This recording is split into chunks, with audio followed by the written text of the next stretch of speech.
What is up, guys? My name is Dave Colagiovanni. I'm the owner to Supra Inspections. This is the Supra Show, where I interview the most important people in real estate. Today, hanging out, Jess Sigmund. Thank you. Thank you for having me. So in prep for this interview today, I explored most of your social media pages, and I have to say, Jess, like the most impressive social media I've ever come across. And, talking about the Instagram right now, so many followers, so many likes, you've got the reels, the highlights, the stories. So we're gonna start here, Jess. What is the secret to a well-managed social media page? That's such a nice compliment, by the way. I did not expect that, nor do I think that at all, so thank you. I always think about getting somebody to help me with my socials, so that's really nice. I don't have a secret. I try to mix in a lot of business, but not bore my friends that don't care about houses every day. A lot of my dog, because that's the most important thing to me, and then a lot of just like real stuff. And I think what I did was kind of watch what people were like engaging with and started to like, and that's what I kept doing. So if it was like being honest about something in the market, or talking about my divorce, or talking about any of my fears or anything that was someone else could relate to, that was really where it started to work. Okay, so, and now what's your take on, realtors, jumping into some of our new trends? Do you find it to be important to real estate? Things that are trending right now, even things on like TikTok and stuff like that. Do you find it important to real estate, and do people benefit from it? I do. Can't say that I do it, but I push it on my team, and people that have the energy and are outgoing to do it, I definitely tell them, do the reels, TikTok, all that cool stuff, definitely do it. I think that social media is so valuable, so valuable. It's really helped create my business, so I definitely think that everyone should be doing it. I need to get better at it. All right, cool. So your number one advice for a realtor about to post something today, your number one advice on how somebody would just go about posting, engaging, and then sort of scripting what they're doing. I feel like I'm not one to give advice. I like to listen to advice, but if I had to give advice, I would say always be honest. And the just solds over and over, like if you're gonna do that, tell a story with it. Don't just put a just sold like everyone else does, including me, but put a story with it, because there's more than just sold. There's more than just like the transaction part, because real estate has many layers. And talk about that. Talk about what happened during the transaction, or talk about how great the people are, how excited are, what the backstory is. I think that's what people value. And the cool picture of the house is awesome, but really the story is what matters. Wow. I think that's some serious advice. Because I see that all the time too. Yeah, like just sold, and someone could list a whole bunch of them, and I think that's really cool. But there's also, even a struggle to that, and we all have challenges in whatever business we're doing. How have you, so what are some of the challenges that you face in your business, and how do you, and how do you overcome those challenges? We face so many challenges as realtors, different personalities, a really hard market right now that we're all experiencing, and especially for buyers, it's not a nice market. So being empathetic and being supportive and being caring to the people that are struggling to find houses or struggling to, win a bid, that is really important in this market right now. And not to take things personal, there's a lot of emotions going into it. So those are things that I have felt have been really valuable right now. All right, very cool. And so your number one advice for, someone who's gonna list their home for sale, your number one piece of advice for them to get top dollar for their house today? Staging matters. Pick a good realtor and stage the house. If you have a good realtor, they're gonna help guide you. Paint, stage, we come in when we see a listing and we look around and, we'll clean, we'll bring in furniture, we'll make beds, we bring in comforters, we bring in pillows. those little details really make a difference, because people want to walk into a house and connect with it. They don't want to like connect with the things that they need to change or need to do differently. So I really believe in staging and really putting the houses you list really are, for me, are my resume. So I want to put them on in their best light. Wow. All right, cool. Is that staging stuff, is that available for sale? Yeah, I mean, it's not. I always wonder. It's not super expensive. Yeah. Like for a certain house, I'll leave the listing and I'll go home and I'll like go on Walmart.com and I'll like buy comforters and I'll buy rugs and I'll buy end tables, and it's pretty reasonable. It's not what you would think. It's pretty inexpensive to get a house staged. Yeah. All right. So, you know, I find this in, you know, what I love about like this real estate market is that, you know, there's so many faces, you know, men, women, and families even trying to, you know, navigate, you know, the real estate market. And, you know, what do you find, you know, would be your number one challenge as a woman in real estate, comparing yourself to the men, and, you know, how do you overcome those challenges? It's definitely something I struggle with and something I feel often. I think that luckily I've gotten to a place now in my business where I like have a little bit more respect from people, and I've proven myself. But in the beginning, it was definitely more of a struggle. It's just like any business. I mean, it is what it is. You have to like earn your respect, and then once you have it, it's, you know, it's a lot easier than a new woman or new female on the market, you know, trying to compete. But this is a very women-driven industry. So there is a lot of women in real estate, a lot of very successful women in real estate. Yeah, I feel that women just have like a set of skills superior to men, whether it just be just in organization and just being determined, that results in, you know, being more trustworthy and essentially having more business. You know, but I want to talk about, you know, the pandemic. You know, a lot of things, you know, happened in the real estate market. One of them being just this influx of new realtors. And so, you know, what would be your number one advice for a young woman just getting into real estate today? My advice to someone new in real estate would be to join a team. That is so valuable. You kind of are just thrown into the industry when you come out of school and you get your license, and you don't really know where to go with it, and you just get thrown into it. And what I did in the beginning, I started off on my own and then I joined a team, and I felt like that was so valuable. Learning from somebody who's successful, who has done it. I would never imagine doing it without joining a team from the beginning.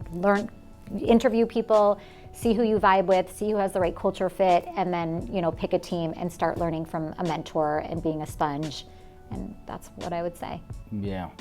So, I mean, how I found out about Compass was I first learned about Robert Revkin.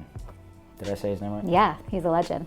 So, you know, and actually I watched his master class, which was just one of the, like, I mean, like, as a home inspector, like, I got so much out of, you know, what he was teaching on that. What has it been like joining the Compass team, and like what has that done for your career? Like anybody would say, I drank the Kool-Aid. I am a die-hard ride or die Compass lover. What I was really looking for in a company and in this industry was culture, family vibe, ethics, morals, everything that I could have dreamed of, Compass has provided. Solid people, solid humans, honest, integrity, like all of that, with being able to learn from the best, being successful. It's just the best company, best company. What does Compass offer their employees? You know, what are they offering, and how are you continuing to develop your skills as a realtor? So we're a technology-driven real estate company, so we have the best technology out of any real estate company. But that's not even it. That's a huge perk, and you know, they invest crazy money into the real estate technology, so that's a huge advantage. But it's the culture, it's the people. I would say 40% of my business comes from other Compass agents. So take 40% of my business away, which would be Compass, I wouldn't be where I was today. Wow. Have you met Robert? I have met Robert. Yeah, I nice. have. He is a role model, someone I look up to very much. Yeah, cool. And and where's the office, where is your office located? So I'm out of the Greenwich, Connecticut office, and I'm also out of Rybrook, so both offices, because my team does Westchester, Rockland County, and Connecticut. Yeah. So Jess, what is something social media related that, that could be just completely detrimental to your company and your brand? Detrimental to their brand, or the collaboration that they could have potentially had with another agent, I would say. Getting into like politics on social media, not a good idea. Posting a ton of selfies, showing a lot of ego. I try to avoid that. I try to surround myself with people that are humble and that don't have egos and that, are sort of similar to like my vibe. Your vibe attracts your tribe kind of thing. And so like I try to stay clear of that stuff. That doesn't mean that you can't have your own opinion and, it's your social, you're allowed to be who you are, but I just think like going too hard with it is not a good idea. Yeah.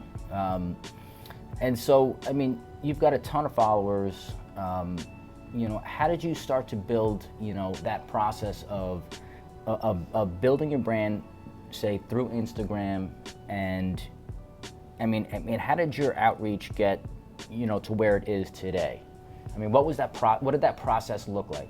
Yeah, I probably started my social like 4 or 5 years ago, and it's very organic. I add a lot of Compass agents, and I really support everybody. Like I lay in bed at night and like every single picture that I see, I comment, on every single thing that I can. If someone looks beautiful, I tell them they look beautiful. If someone had a great closing, I congratulate them. If someone's birthday, I say happy birthday, and like I truly mean those things, but I like take the time to care, To engage back. Yeah, and I don't do it to like any other reason, because it's nice to support somebody, because I like to be supported. So, I kind of try to like practice what I preach, sort of thing.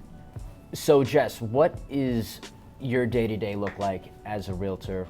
We all see, the success that you've had, but in the background, what does that look like?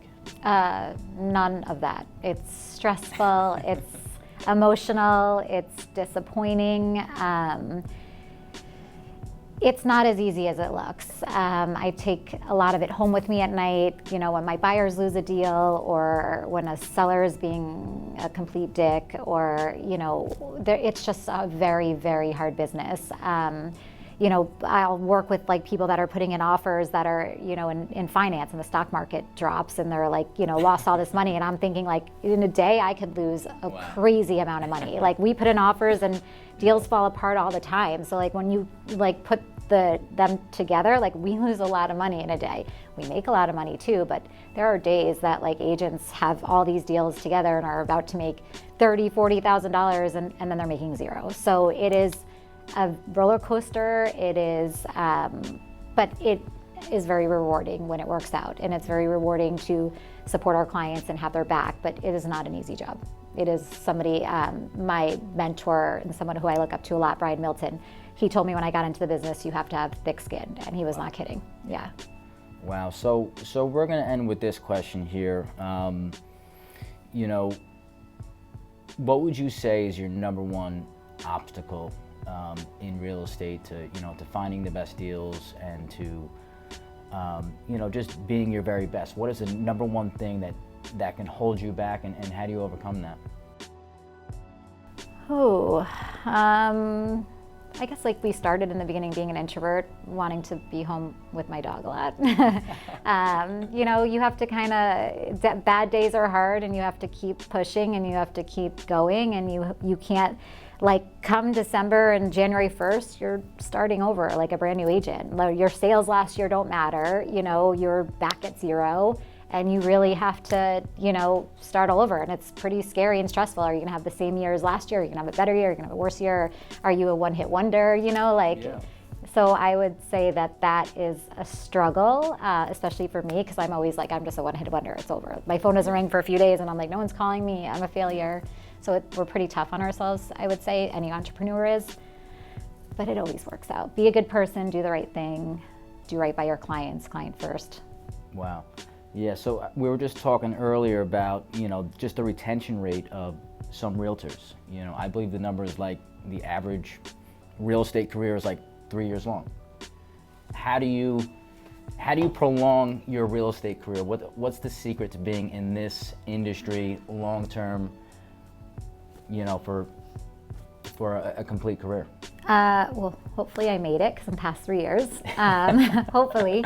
Like I was saying earlier, I went to school for business management and I did a minor in human services, and they both correlate in real estate. I'm a social worker and I'm an entrepreneur all day long, and I would never want to do anything else. So I can't give up because like this is what I love to do. You know, when people say do what you love, like I truly do what I love. So I wouldn't really think of doing anything else. Awesome. Well, Yeah. Jess, we appreciate your time, and Yes. you know, Thank you. we'll talk soon. Thank you. Thank you.